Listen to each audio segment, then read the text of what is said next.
दिनै जों बुहुद दुखित मानो होनोबा जोंनि सासे ट्राइबेल बा राभा जातिनिफ्राय दिनै सासे जन्मनि राभा बायद'आ गोमानायाव जों समग्र राभा बा समग्र अखमबाखि मानसिफ्रानो दुख प्रखा खालामदों मानो होनबा बिथाङा सासे हाहुसि बा लेडि सिंगामबो सासे मोननाय आइजोमोन दा बिनिनो जोङो दिनैहाय बे आरसो अफिसावहाय दिनै जोङो खासियाबारि आनसलिक आरसो आरो बिजों लोगोसे खासियाबारि आनसलिक आरोग जानानै जोङो ज' जानानै दिनै जोङो बे अफिसावहाय जाहाथे जोंनि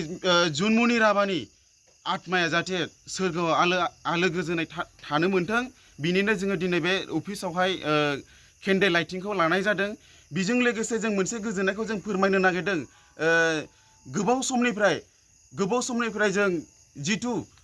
सिआइडि जेब्ला सिआइडि होदोंमोन जों गोजोननायखौ मोनाखै मानोना जोङो गोबाव समनिफ्राय जों सिबिआइखौ जों नांगौ होननानै दाबि दिखांदोंमोन दा बिनिनो दिनै हिमन्त बिश्व शर्मा सारा दिनै जों खावलायनाय बायदि बा समग्र आसामनि जिनोखि मानसिफोर खावलायनाय बायदि बा लिडारफोर खावलायनाय बायदि बा बिभिन्न संगठन खावलायनाय बायदि दिनैहाय जोंनि मानगोनां हिमन्त बिश्व शर्मा सारा दिनै सिबिआइ तदन्त खालामनायखौ नायबिजिरहोदों दा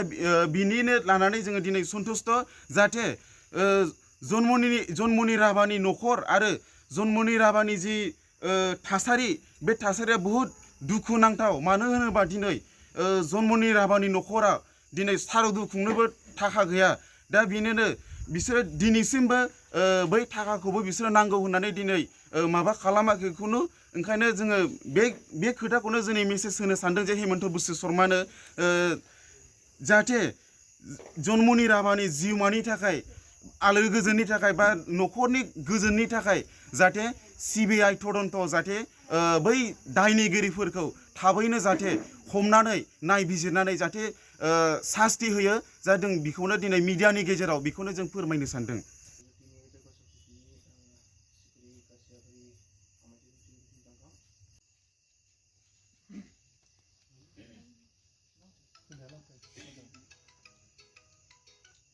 हेलो